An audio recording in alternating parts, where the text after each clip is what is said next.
There are so many tips out there about how to collect and different styles. If you're looking into getting into collecting, or you just started, this is going to be a guide on how you can make the most fun out of the hobby. I think that's above everything else. So this is Hyaku Shiki 96, your favorite billionaire philanthropist, and I'm going to pass down some of my infinite wisdom after 13 years of collecting. Consider this one of the many great definitive guides to collecting and video game collecting. Let's get into it.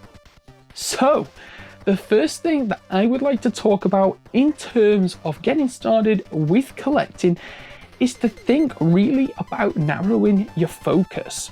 So, when you are first starting collecting, or you're early in your collection, you are amazed by absolutely everything. That's the thing about being an early stage collector. You have a lot of space to fill up, you could say, a lot of opportunities. I remember when I was early into collecting, every time I went out shopping into a game shop, there was always something that I wanted, always something that was cool that I hadn't seen before. And I guess this sense of constant amazement, this constant learning, this sense of continuous discovery is what marks that early time in your collecting. So for me, the first thing that I would say is about narrowing your focus, because you can easily get lost. You can kind of grab a bit here, grab a bit there, and kind of end up wondering, wait, why did I do that again? It's a common mistake a lot of people make. They end up actually doing lots of calls when they get later into their collection, because upon reflection, they might have got styles of games that weren't their thing, or they might have just got it because it looked cool and not necessarily because they were interested in playing it. So for me, narrowing your focus is what helps you to make, I guess, more of that sensible economic first approach. For me, one of the reasons I got into game collecting was about nostalgia, but it was also just because I wanted to have a library of games, kind of like a library of films or books, where whatever my mood was, whatever my kind of, I guess, inclinations were, I could just kind of go along with it and get something, play it, and be happy. And that was kind of my primary goal in doing the collection. And I have to say, I've definitely achieved that at this point for me. And for me, it was always about keeping that in mind. So my focus was, how many consoles did I want to have, and would this be something that I would actually be interested to play? Would this fit a particular urge or interest, or I guess a particular sort of vibe, if you will? So for me, narrowing your focus is important. There are so many different ways that you can actually do that. I've seen some collectors only go for retro or older games and older consoles. I've seen some stick to the modern ones. You have to really think about what your setups and interests are, because the fact is, games are a bit more accessible than I guess they have been with the things like ROMs and emulation. You're able to play a lot of games that quite frankly are unreasonably priced. I could go online, download a PS2, like PCSX2 or something, and emulate it and play Kuon, which is like a £600 game thereabouts anyway, on the PlayStation 2. I'm not going to buy that game, but if I really wanted to play it, I can do that.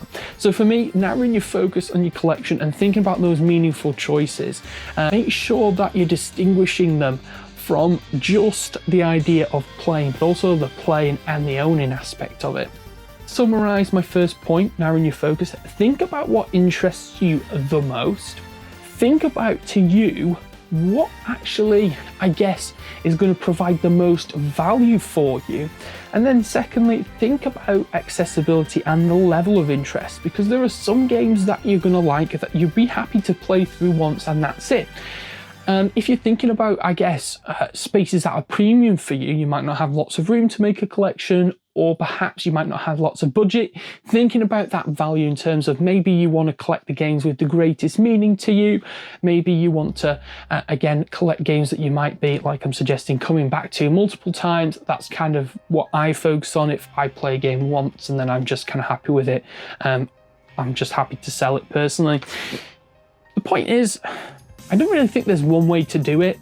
Which is why I've kind of thrown up a bunch of different suggestions here, because it has to suit your style, it has to be fun for you to do it. But as long as you are narrowing your focus and keeping on what's most personally relevant to you and what brings you the value out of actually doing the collecting in the first place, then that's really what more can you ask for? I think another element that I would like to talk for in terms of my second point, and I actually made this point and a little bit of detail on my first video on this account, which was my tips for game collecting. I'm going to reiterate this point here. Think about your display. So for me, what sets apart game collecting from just owning a fantastic digital library, and that's the actual physicality and the novelties associated with it. You get to, I guess it kind of sounds a bit strange for people who aren't in the hobby, but enjoying like the tactile, physical elements of cases, boxes, discs, cartridges, displays. So if you love arranging things and you love having these good aesthetics, and it's not cumbersome for you to take out discs, to put them in, or cartridges, and it's not cumbersome to dust and look after your displays, then for me, I think focusing on the aesthetics is a great way to start out your game collection. It is not about the size of your game collection. That is kind of almost irrelevant. Honestly, as far as I'm concerned, whether you've got 100, 1,000, 10,000, 50, 20, it really doesn't matter that much at all, really. If you're making the most of your space, building aesthetics that you're happy with, then by all means, you are making what you want out of the hobby. So if you're starting your hobby, I would think about how to design and use your space well, because that's an element, I guess, that you can enjoy thinking and planning about. For example, do you want some wall-mounted shelves to fit in? Do you want a bookcase? Do you want a media shelf? Another thing, for example, do you want some games side-facing? Do you want, for example, sectioned off areas for different consoles or different manufacturers and platform holders? Do you want franchises sectioned off? I mean, I've got good examples here. In my display cubes of the top rows are pretty much all Zelda stuff. Zelda's my favorite franchise, and I guess that's not that uncommon. It is a lot of people's favorite franchise. So I decided I'd group together, get a lot of display items to accompany that. A good example, you can see many of them behind me. I'll put some B-roll footage up now. But you can build some really cool curated displays where it's not just the game, but it's a celebration of the game. I've got a lot of the amiibos and collector's editions that accompany these things. So that, for me, building that aesthetic's the key thing. If I was really trying to maximize space, I could fit hundreds more games into these little shelves here and really just cram it. I mean, maybe even have smaller shelves and again have more floor space. But for me, what I wanted was to build really cool displays with my collection, and I want it to be a place where I can come, have a look, and I guess it's kind of like a refuge from stress. It's a place for me where I can actually come back and take it easy, enjoy myself, and think about some of the positive media experiences that I've had and some of these interests that kind of help me get through the daily grind of being a billionaire philanthropist and having to work so hard. Jokes aside, building the aesthetics, there's a multiple layers reason. It's for your own personal satisfaction. It's to make the most of that physical element, but then just also as well, because what you'll find in doing and creating your own room is you kind of got a creative outlet too. I'm not going to sit here and give life advice. There are lots of people who are more qualified to do that. But for me, I think it's important in terms of your well-being to take care of yourself and have actually creative outlets where you can go and display some creativity. And creativity isn't making things from scratch. You don't have to write, you don't have to draw, you don't have to do anything like that. It can be simply things like thinking about aesthetics, arranging a game room. It's a way to show your personality and interests and your own visual tastes. There are things in my game rooms that for some people they wouldn't be interested in doing. Some people I've seen online love uniformity. So for example, they want shelves to be basically very uniform, very identical, very orderly. Some people love that side-facing art. Some people really want to like think about color coordination. I've seen other collectors on the platform think about color coordination. And really, what's so cool about it isn't that one looks really better than the other, or it's the fact that you get to see a bit of those person's interest and personality in it. Like my collection here is about a celebration of different franchises. It's an aesthetically focused place where you can see things that I'm interested in, and it's also, again, like I said, a place for me to relax and have things easy to hand. So I guess what I'm trying to say here with this second point, building into your aesthetics, is just so important to be able to, I guess, build a space that you're happy with. That's what game collecting is about. It's not just about playing the games, because the accessibility, like I've said, is there. You've got your digital storefronts and things. It's really making the most of that space. So if I were you and you get started in collecting, rather than just thinking about all the games that you can buy, think about the space that you can make. And I mean, this is even good for later on collectors or collectors like myself. If you take time and you rethink about how you might want to rejig your space and get in there and, you know, rearrange some stuff, try out some things, it's a fantastic way to enjoy yourself and to, I guess, get away from TV screens and stuff sometimes, do a little bit more practical things, and like I said, be creative. So that's great. The next thing that I want to focus on in terms of advice for starting your collection is to forget necessarily about what prices used to be. So you'll hear, with, I guess, even people like myself, a lot of us who've been collecting for a while, we love to talk about how cheap it used to be, because it did. I mean, some games, like what, the Silent Hill games on the PlayStation 1 and 2, those, even in the past few years, have become so incredibly expensive. And it is a kind of a crazy talking point, because for a lot of us, we're almost like shocked by it. I guess it's something that has become an industry. It's something that has become a place where people know that there's money, prices are going up, people are putting more capital down because they really have a lot of value behind these games and they're interested in owning them. With all of that there, I'd say the best thing to do is just not to think about that. If you're getting into collecting, or even if you want a game, don't sit there in despair about it. A good example is Armored Core on the PlayStation 1. About 5-6 years ago, it was £30. Now, I to pay £30, I paid a lot more than £30 for my copy, but I'm not upset about it. Sure, if I think, oh, I could have had it for £30, I would have loved to buy it for that price. But for me, the value in the game and the interest in the game was what brought me to it. And I thought that the price for me was, I guess, palatable. Palatable's the right word. So I wasn't just thinking about like, you know, where it is on this graph and thinking about, okay, I have to maximize or the moment has passed to get it for a great deal. Just think about what price you are happy to pay for it, and then kind of go from there, really, because I guess one of the problems that can happen is people can, let's say, focus too much on what prices were and what prices used to be, feel a sense of remorse sometimes, and then they can just sit there thinking, oh no, I really wish I bought this game back in the day for this price. My only buyer's remorse really is when I didn't pick up a watermelon red N64 for £55 at CEX. I remember back in the day when it was that price, I walked past every single week, once or twice, because it wasn't too far out of my normal route for where I lived at that time.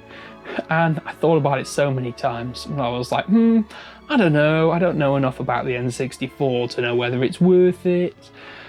And I didn't buy it, and it went, and somebody else got it, and you know, they got a great deal there because yeah, it's worth a heck of a lot more now. But my point is, you know, if you were thinking about buying that console, if I was thinking about buying it now and I decide, you know what, I really want to buy it, but I'm just sat there lamenting at the fact that I didn't buy it back then. There was a reason I didn't buy it back then. And that was just ultimately because, like I said, I didn't know enough about the library, and I didn't feel confident that I was going to use it enough to make it worthwhile purchasing. And it can just be the same thing there. It's more about the value than what it used to cost, or what it's going to cost. Though for me, collecting is all about the value that it brings to you and the enjoyment from the hobby. So the next recommendation I'd like to think about is an accompaniment to my last one, and this is about deal hunting. So you will hear no shortage of people that say, wait until you are happy with the price. Don't let the FOMO get to you. And I will reiterate that recommendation here. When it comes to actually buying video games, there's always going to be later opportunities. There's going to be very few times where it's like a one-off thing. And from my experience, there's always something else that you can find that you're going to want anyway. So if you actually take the opportunities and don't rush through them, think about the value and wait for those good deals, then what you're going to find is a greater sense of satisfaction as well. Every one of us who's had a good deal can talk about the time, can think about it. It's kind of like a sense of nostalgia as well, because I suppose collecting's more than even what I was saying, displaying the games, also going out, finding, hunting the games, buying the games. For me, it's so enjoyable to go out on these trips, to go around different parts of the country, to have a look in different shops and meet new people and be able to go and get these titles, to bring them home and play them, and have, like, I guess, a little bit of a history behind it. So again, a lot of collectors feel the same way as me. This is a very commonly shared one. So if you're thinking, whilst my last recommendation makes sense to you, you are thinking, well, you do need to pay some attention to the price. You definitely do. And this is what I guess this one's about, really. I think it just doesn't hurt, I suppose, to know what the current going rate of a game is and to understand a bit more about how condition affects the price. If you're thinking about, let's say, buying boxed Game Boy, boxed Super Nintendo, or boxed PlayStation games, there are certain consoles where the condition really is a factor in the price as well. So when you're thinking about deal hunting, don't just sit there. Look at what the price used to be. Look at what it sold for eBay. Look at what it is on CX and go, okay, that's the good price, and that isn't, because it doesn't really work like that. How it actually works is, again, it's think about the condition, think about your sense of personal satisfaction and value. The right price is the price you are happy to pay for it. At the end of the day, my recommendation is to always push it to be as affordable as possible, but there are other considerations as well. Like, for example, you could buy a game cheaper from, let's say, a CX than an independent shop, but if you really like that independent shop and you have a sense of attachment to it, and that might be the right price for you, you might want to support that business and put a bit of extra money into it. Again, you might want to pay more to get that perfect conditioned item, and you could save money and go to CX, but then you could get a bad copy, or you could get this really perfect copy, or near perfect. You get what I'm saying anyway.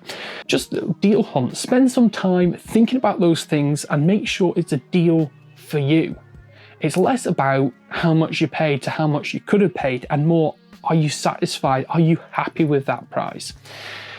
For me, a good example of the times where I did this is actually a couple of years ago. There was this charity shop that got a huge haul of games in, and they didn't sell them for nothing. Those days are gone, let me tell you. But I managed to get them for significantly less, like probably half, if not less than half of the CX prices. Like, we're talking like probably about voucher prices. I was paying for these games, and these were games that I really wanted and that I wasn't quite sure to take the plunge on for those prices. So being able to pick them up very affordably through that charity shop was a really great experience for me. I'd held back, and it was a good thing that I did, because I saved some money, and now over time those games have gone up in value, and if I changed my mind, I could easily get my money back, if not a little bit more, by trading them into CX. So my point there is, like I said, for me, that those games represented better value at the price I bought them for than the price I could have bought them for somewhere else. So whilst I wanted them and I'd seen them before, I waited. So hunt for those deals, and you know you got the deal when you're happy with the price. Because at the end of the day, like I said, if we think back to my last point, there's always going to be a time where it was cheaper and when people didn't think it was worth that much, and the price is always going to go up. That's just how market economics and stuff works. You know, prices go up. Who would have thought, right? That was supposed to be a funny joke. I don't know what I was thinking that led me to do that, but here you go.